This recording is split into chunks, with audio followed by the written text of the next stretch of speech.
አንድ ማለዳ ጄሰን የተባለ መሐንዲስ በባህር ዳርቻ ወደሚገኘው መስክ ሄዶ አሳ ለማጥመድ ይሞክራል። ለብዙ ቀናት ምንም አሳ ሳይዝ ከቆየ በኋላ በመጨረሻ አንድ አሳ ይይዛል። ነገር ግን አሳው በጣም ትንሽ ስለሆነ ወደ ባህሩ ይመልሰዋል። በዚያን ጊዜ ጄሰን ከሩቅ አንድ ከባድ ማዕበል እየተቃረበ መሆኑን ያያል። ዝናቡም መዝነብ ይጀምራል። ስለዚህ በፍጥነት ወደ ቤቱ ለመመለስ ወሰነ። በመንገድ ላይም ጎረቤቶቹ ሁሉ ከውጭ ወደ ቤታቸው ሲሮጡ ይመለከታል። ጄሰን ቤቱ እንደደረሰ ጋራዡን ለመክፈት ይሞክራል፣ ግን በሩ አይከፈትም። በመጨረሻ መኪናውን ውጭ አቁሞ ወደ ቤቱ ይገባል። እዚያም ከታማኙ ውሻቸው ካሲዲ ጋር ይገናኛል። ከዚያ የመጡትን ደብዳቤዎች ሲመለከት ግን ብዙዎቹ ከዕዳ ሰብሳቢዎች የተላኩ መሆናቸውን ያያል። ይህም ጄሰን በአሁኑ ጊዜ ስራ እንደሌለው ያሳያል። ከዚያ ለባለቤቱ ኤን ለልጆቹ ሩዝና ግራም ቁርስ ለማብላት ዶናት ይዞ ይመጣል። ልጆቹም ታብሌታቸውን እየተጠቀሙ መጫወት ጀመሩ። ነገር ግን በድንገት ኢንተርኔቱ ተቋረጠ። ጄሰን ችግሩ ከቤቱ መዋቅር ጋር የተያያዘ እንደሆነ ተናገረ።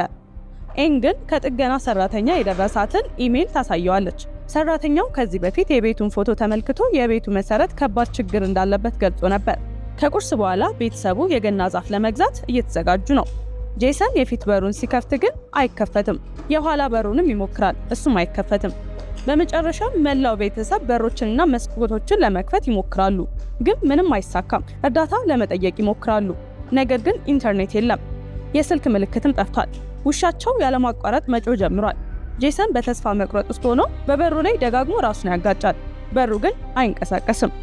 መስኮቱንም በመምታት ለመስበር ይሞክራል። ብርጭቆ ይሰነጣጠቃል፣ ግን መስኮቱ አይሰበርም።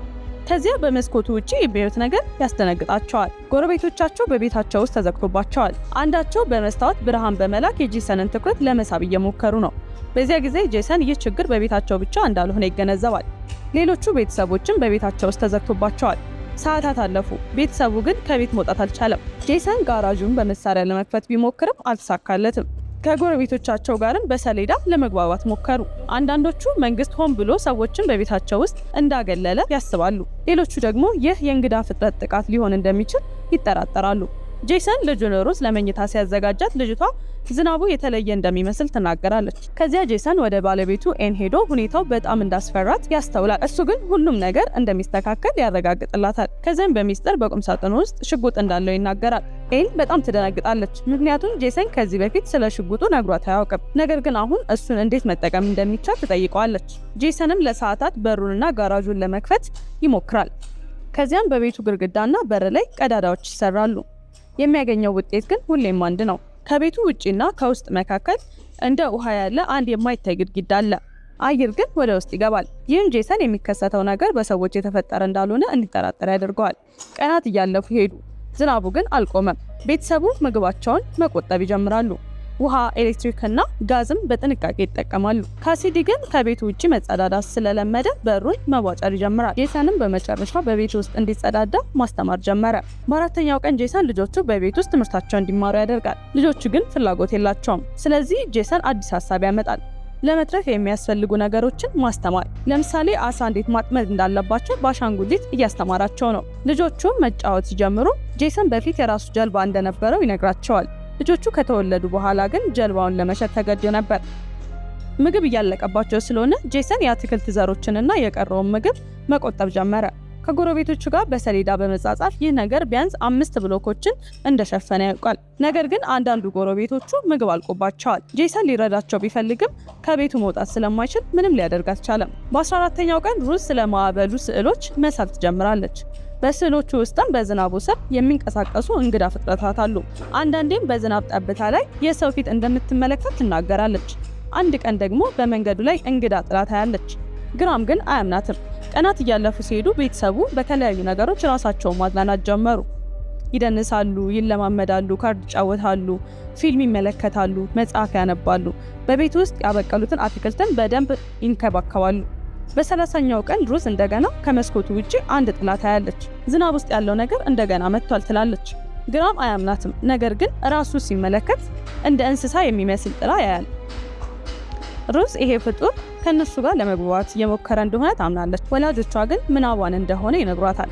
በዚህ ጊዜ ጄሰን በቁጣ ሩዝን ተናገራት። ከዚያ ግን ልጁን በማሳዘኑ ተጸጸተ። የገና ቀን ደረሰ። ቤተሰቡም ያላቸውን ስጦታ ተሰጣጡ። ምንም እንኳን ሁኔታው አስከፊ ቢሆንም ቤተሰቡ የገና መንፈስ ለማጠናከር እየሞከሩ ነው። አንድ ሌሊት ሩት ከመስኮቱ ውጪ ስትመለከት ወይዘሮ ሪቻርድሰን መንገድ ላይ ታያታለች። ጄሰን ልጆቹን ከመስኮቱ ያርቃቸዋል። በዚያን ጊዜ ሚስተር ሪቻርድ ወደ ሚስቱ ሮጦ ይመጣል። ነገር ግን እሷ ሞታለች። በዚያው ሌሊት ሩስ ወደ ሳሎኑ ሄዳ አሻንጉሊቶቿን ለመውሰድ ትሞክራለች። በድንገት በመስኮቱ ላይ የደም ምልክት ታያለች። ከውጪ ሱዛን በፍርሃት እየጮኸች ታያታለች። በእጇም ቢላዋ ይዛለች። እርዱኝ፣ እባካችሁ እርዱኝ ብላ በበሩና በመስኮቱ ላይ መደብደብ ትጀምራለች። ሁሉም ሞተዋል፣ እዚህ ናቸው እንዳያችሁ ትላለች። ከዚያም በድንገት ከጨለማ ውስጥ አንድ እንግዳ ፍጡር ይወጣል። ሱዛንንም ከኋላዋ ይጎትታታል። ቤተሰቡ በፍርሃት ይመለከታል። በዚያን ጊዜ እውነቱ ይገለጣል። ከውጪ የሚንቀሳቀሱት ፍጥረታት እውነተኛ ናቸው። ወራት እያለፉ ሲሄዱ የምግብ እጥረት ይጀምራል። የቤተሰቡ ታማኝ ውሻ ካሲዲም በጠና ታመመ። መድኃኒቱ ሲያልቅበት ጄሰን የእንስሳውን ስቃይ ላለማየት እንዲሞት ያስገድደዋል። ይህም ለመላው ቤተሰብ በጣም ከባድ ጊዜ ነው። ነገር ግን ምግብ እያለቀ ስለሆነ ጄሰን ከውሻው አካል የቀረውን ለምግብ ለማስቀመጥ ተገደደ። ከዚያም ከውጪ የሚገኙ ትናንሽ እንስሳትን ለመያዝ ወጥመዶችን መስራት ጀመረ። መጀመሪያ ቀበሮ ለመያዝ ይሞክራል። ወጥመዱ ግን አይሰራም። ከዚያም ወጥመዱን ያሻሽለዋል። በመጨረሻም አንድ ትንሽ እንስሳ ያዘ። ይህም ቤተሰቡ እንደገና ለመትረፍ ተስፋ እንዲያገኝ ያደረገው። ጄሰን የሳሎኑን ወለል አንስቶ ከታች ያለውን አፈር ያገኘዋል። ከዛም በቤት ውስጥ አትክልት ማብቀል ጀመሩ። 5 ዓመታት ያልፋሉ። ሩዝ እና ግራም አሁን አድገዋል። በአካባቢው የነበሩ ጎረቤቶች ሁሉ ሞተዋል። ቤተሰቡ ግን እስከዚህ ቀን መትረፍ ችሏል። ጄሰን የዝናብ ውሃን ለማጣራት ማጣሪያ ሰርቷል። ወጥመዶቹን በራሳቸው እንዲሰሩ አሻሽሏቸዋል። ከቤቱ ውጪ ደግሞ የዱር እንስሳት በነፃነት ይንቀሳቀሳሉ። ተክሎችም መንገዶችን ሁሉ ሸፍነዋቸዋል። ነገር ግን ኤን ቤታቸው እየተበላሸ መሆኑን ታስተውላለች። የሚያስገርም ሐሳብም ይመጣላታል። ያ ከቤታቸው ውጪ ኃይል ቤቱን እስካሁን ይዞላቸው ቢሆን ብላ ታስባለች። እናም አንድ ቀን ያ ኃይል ቢጠፋ ቤቱን ከነሱ ጋር ሊፈርስ ይችላል። ኤን ጄሰንን እንዴት ትለዋለች? አንተ አባት መሆን አለብህ፣ ተዋጊ ብቻ መሆን የለብህም። ልጆቻችን የልጅነት ጊዜ አልኖራቸውም። ይህ ንግግር ጄሰንን በጣም ያስቆጣዋል። ነገር ግን ከጥቂት ጊዜ በኋላ አንድ እንግዳ ነገር ይከሰታል። አንድ ቀን ቤተሰቡ ከቤታቸው በር አጠገብ አንድ ፍጥረት ያያል። በድንገትም ውሃ በበሩ ስር መግባት ይጀምራል። የበሩን መያዣ በራሱ ይንቀሳቀሳል። ከዚያም በሩ ለመጀመሪያ ጊዜ ከ5 ዓመታት በኋላ ይከፈታል። ፍጥረቱም ወደ ቤቱ ገባ። ቤተሰቡ በፍጥነት ይደበቃል። ፍጥረቱ በቤቱ ውስጥ መፈለግ ጀመረ። የፍጥረቱ ፈሳሽ ግን በቤት ውስጥ የነበረውን አትክልት በሙሉ ማጥፋት ይጀምራል። ኤን እንደገና ለማምለጥ ስትንቀሳቀስ ፍጥረቱ ድምጽ ይሰማል። በጣም ቀስ ብላ ትደበቃለች። ፍጥረቱ ከሷ በጣም ቅርብ ሆኖ ነበር፣ ነገር ግን አላያትም። በመጨረሻም ወጥቶ ሄደ። ሩዝ ግን የወደቀውን ነገር ስትነካው አንድ ነገር ትገነዘባለች። ይህ መርዝ አይደለም፣ የባህር ውሃ ነው። ከዚያም ሩዝ አንድ ትልቅ ነገር ይገባታል። እነዚህ ፍጥረት ከሌላ ፕላኔት የመጡ እንግዶች ሳይሆኑ ከውቅያኖስ የመጡ ፍጥረታት ናቸው። እና እውነቱ ምናልባት እኛ እንደምናስበው ሳይሆን ይህ ዓለም የነሱ ቤት ነው። በዚያን ጊዜ ወጥመዱ አንድ ትንሽ እንስሳ ይዛል። ሩዝ እንስሳውን ስትይዘው እጇን ይነክሳታል። ከጥቂት ጊዜ በኋላም ትኩሳት ይይዛታል። ሁኔታዋ እየተባባሰ ሄደ። መድኃኒት ያስፈልጋታል። ጄሰን ግን ምንም መድኃኒት የለውም። በተስፋ መቁረጥ መኪናውን ይዞ ጋራዥን ለመክፈት ደጋግሞ በበሩ ላይ ይጋጫል። በመጨረሻም መኪና ይበላሻል። ጄሰንም ራሱን ይመታና ይወድቃል። ነገር ግን ሲነሳ በቤቱ ወለል ላይ ስንጥቅ ያያል። መሳሪያ ይዞ ስንጥቁን ይመረምራል። ከዚያም ቤቱ በግፊት እየተንቀሳቀሰ መሆኑን ይገነዘባል። በመታጠቢያ ቤቱ ወለል ላይ ቆፍሮ በመጨረሻም የፍሳሽ መስመር ያገኛል። ይህ መስመር ወደ ሪቻርድሰን ቤት ይወስዳቸዋል። ጄሰን ራሱ በቱቦ ውስጥ መግባት ስለማይችል ኤን ለመሄድ ትወስናለች። ካሜራና ብርሃን ይዛ በጠባቡ የፍሳሽ መስመር ውስጥ ትገባለች። በመጨረሻም ወደ ሪቻርድሰን ቤት ትደርሳለች። በዚያም የሚፈልጉትን መድኃኒት ታገኛለች። ነገር ግን ፍጥረታቱ እንደገና ይመጣሉ። ኤን በጨለማ ውስጥ ለመደበቅ ትሞክራለች። በመጨረሻ ግን አንድ ፍጡር ያገኛታል። ኤን ሽጉጧን ትጠቀመዋለች። ፍጥረቶቹ ግን ምንም አይሆኑም። በዚያን ጊዜ ጄሰንና ልጆቹ ገመዱን በመሳብ ሊያድኗት ይሞክራሉ። ኤንም በመጨረሻ ከፍጥረቱ ለማምለጥ ቻለች። ጄሰንም ሩዝ የምትፈልገውን መድኃኒት ይሰጣታል። ቀስ በቀስም ሩዝ መሻሻል ጀመረች። ጄሰን ቤተሰቡ በሰገነት ውስጥ ተደብቆ እንዲቆይ ይፈልጋል። ነገር ግን ግራብ እምቢ አለ። ሁል ጊዜ መደበቅ ህይወት አይደለም፣ ይህ መኖር አይደለም፣ መፍራት ብቻ ነው ብሎ ይናገራል። በመጨረሻም ቤተሰቡ ከፍጥረታቱ ጋር ለመጋፈጥ ወሰኑ። ሁሉም አብረው ወጥመድ አዘጋጁ። በዚያ ጊዜ ሰማዩ ላይ አንድ እንግዳ የሚያበራ ደመና ይታያል። ከዚያም ውሃው በሁሉም ቦታ ወደ ቤቱ መግባት ይጀምራል። ከጭስ ማውጫው፣ ከመታጠቢያ ቤቱ፣ ከመጸዳጃ ቤቱና ከሌሎች ቦታዎች ውሃ ይፈሳል። በዚህ ጊዜ ፍጥረቱ ወደ ቤቱ ይገባል። ውሃው ስለሞላ ፍጥረቱ ከበፊቱ በበለጠ ፍጥነት መዋኘት ይችላል። ድንገት ወደ ጄሰን ዘለለ። ጄሰን እሳት ለማቀጣጠል ሞከረ። ፍጥረቱ ግን ወደ ውሃ ውስጥ በመግባት እሳቱን ያጠፋዋል። ጄሰን በሃርፑን ለመውጋትም ይሞክራል፣ ነገር ግን ይስተዋል። ፍጥረቱም ጄሰንን በእግሮቹ ይይዝና ወደ ውሃ ውስጥ ይጥለዋል። ቤተሰቡ በፍጥነት ወደ ደረጃው ይወጣሉ። ውሃው እየጨመረ ስለሆነ ወደ ሰገነት መውጣት አለባቸው። ግራም ግን ሃርፑኑን ለመውሰድ ወደ ውሃው ይመለሳል። ፍጥረቱ እየተቃረበ ሲመጣ ግራም ትንፋሹን ይዞ ይደበቃል። ቤተሰቡ በጣሪያው ላይ ቀዳዳ ይሰራል። ፍጥረቱ ግን ወደ ጣሪያው የሚወጡ እግሮቹን ይልካል። ጄሰንም በመዶሻ ይመታዋል።